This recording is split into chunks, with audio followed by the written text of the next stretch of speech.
बंगाल सरकार और पुलिस से सुप्रीम कोर्ट ने पूछे कड़े प्रश्न। कहा पोस्टमार्टम का चालान फॉर्म गायब है तो कुछ गड़बड़ है। दोस्तों, घटना से लेकर पोस्टमार्टम तक सवाल ही सवाल पैदा हो रहे हैं। कोलकाता में डॉक्टर से दरिंदगी मामले में बंगाल सरकार और पुलिस घिरती नजर आ रही है। सुप्रीम कोर्ट में सोमवार को सुनवाई में घटना से लेकर पोस्टमार्टम तक सवाल ही सवाल उठ रहे थे। साव को पोस्टमार्टम के लिए भेजने का चालान फॉर्म नहीं होने पर सवाल उठाते हुए शीर्ष अदालत ने कहा कि अगर यह दस्तावेज गायब हैं तो कुछ गड़बड़ है। कोर्ट ने कोलकाता पुलिस को अगली तारीख पर इसे पेश करने का निर्देश दिया और एफआईआर दर्ज करने में 14 घंटे की देरी।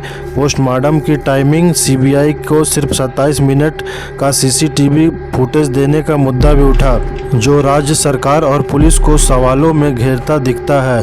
कोर्ट ने सीबीआई को 17 सितंबर तक नई स्थिति रिपोर्ट दाखिल करने का आदेश देते हुए मामले को अगले मंगलवार को फिर सुनवाई पर लगाने का आदेश दिया। कोर्ट ने बंगाल सरकार को सीआरएसएफ की 3 कंपनियों को रहने और उन्हें जरूरी सुरक्षा उपकरण एवं सुविधाएं मुहैया कराने का भी आदेश दिया। कोर्ट ने फिर कहा कि मामले का राजनीतिकरण न किया जाए। ये आदेश सोमवार को प्रधान न्यायाधीश डीवाई चंद्रचूड़, जेबी पर्डीवाला व मनोज मिश्रा की पीठ ने दिया।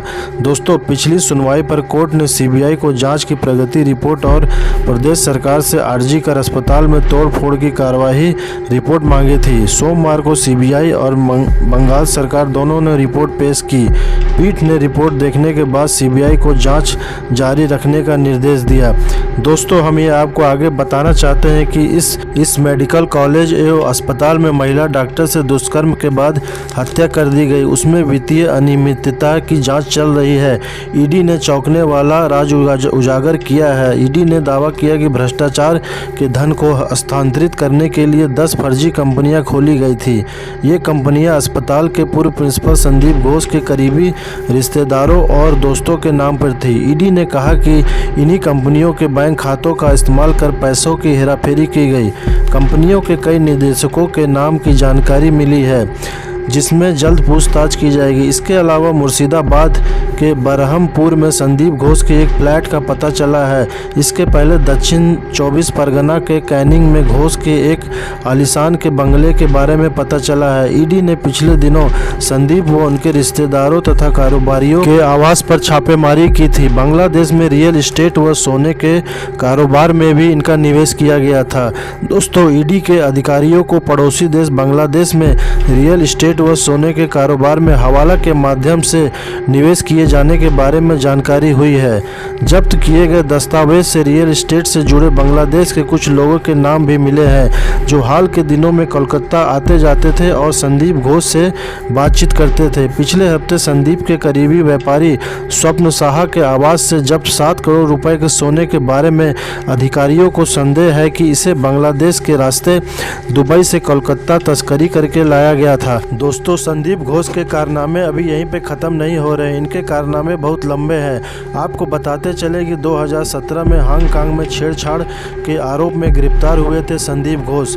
अप्रैल 2017 में हांगकांग के कावलून में क्वीन एलिजाबेथ अस्पताल में छेड़छाड़ के एक मामले में संदीप घोष को गिरफ्तार किया गया था। अस्पताल की एक नर्सिंग छात्रा ने हांगकांग पुलिस में संदीप घोष के खिलाफ उसके शरीर को आपत्तिजनक तरीके से स्पर्श करने की शिकायत की थी। संदीप घोष तब मुर्शिदाबाद मेडिकल कॉलेज के हड्डी रोग विभाग के मुख्य चिकित्सक थे। हालांकि अदालत में संदीप घोष ने दावा किया था कि गलतफहमी से यह घटना घटी है। Association of health service doctor के महासचिव और वेस्ट बंगाल ऑर्थोपेडिक एसोसिएशन के सदस्य उत्पल बनर्जी ने घोष की गिरफ्तारी की पुष्टि की है।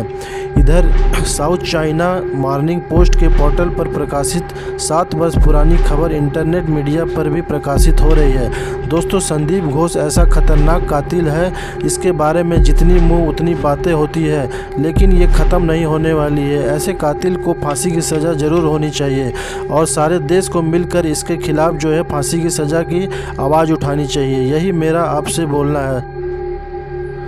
दोस्तों, कोलकाता कोलकाता में महिला डॉक्टर से दुष्कर्म और हत्या के मामले में सुप्रीम कोर्ट ने सुनवाई के दौरान सीबीआई की ओर से पेश सॉलिसिटर जनरल तुषार मेहता ने कोलकाता पुलिस और फॉरेंसिक जांच पर सवाल उठाते हुए कहा कि सीबीआई के फॉरेंसिक सैंपल जांच के लिए एम्स भेजने का निर्णय लिया गया है। मेहता की इस दलील के बाद कोर्ट में बंगाल सरकार से वकील कपिल सिब्बल से कोर्ट ने सवालों का सिलसिला शुरू किया। कोर्ट ने सिब्बल से पूछा कि क्या घटनास्थल का सीसीटीवी फुटेज सीबीआई को दिया गया है। सिब्बल ने हाँ में जवाब दिया तो मेहता ने बताया कि कुल 27 मिनट का फुटेज दिया गया है। सीबीआई को घटना रिकंस्ट्रक्शन करना पड़ेगा क्योंकि फुटेज थोड़ी दूर का है। कोर्ट ने यह भी पूछा कि जब्ती और तलाशी की 8:30 बजे से शाम 10:30 तक चली प्रक्रिया का सारा फुटेज क्या सीबीआई को मुहैया कराया गया है।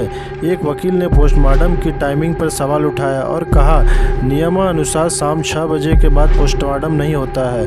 मेहता ने पोस्टमार्टम रिपोर्ट पढ़ी जिसके मुताबिक जब डॉक्टर की बॉडी मिली तो वह अर्धनग्न अवस्था में थी। उसके साथ दुष्कर्म की भी बात कही गई थी। कोलकाता के आरजीकर अस्पताल में महिला डॉक्टर से दरिंदगी के विरोध में हड़ताल पर गए डॉक्टरों को सुप्रीम कोर्ट ने मंगलवार शाम 5 बजे तक काम पर लौटने का निर्देश दिया। शीर्ष कोर्ट ने कहा कि अगर वे तब तक काम पर लौट आते हैं तो उनके विरुद्ध कोई कार्रवाई नहीं की जाएगी, लेकिन अगर तब तक नहीं लौट आते हैं तो राज्य सरकार अनुशासक आत्मा कार्रवाई की स्वतंत्र होगी। सुप्रीम कोर्ट ने इसके साथ ही कोलकाता पुलिस के शीर्ष अधिकारियों को आदेश दिया कि वह डॉक्टरों की सुरक्षा और सुविधाओं का समुचित इंतजाम करे और उनकी सुरक्षा सुनिश्चित करे।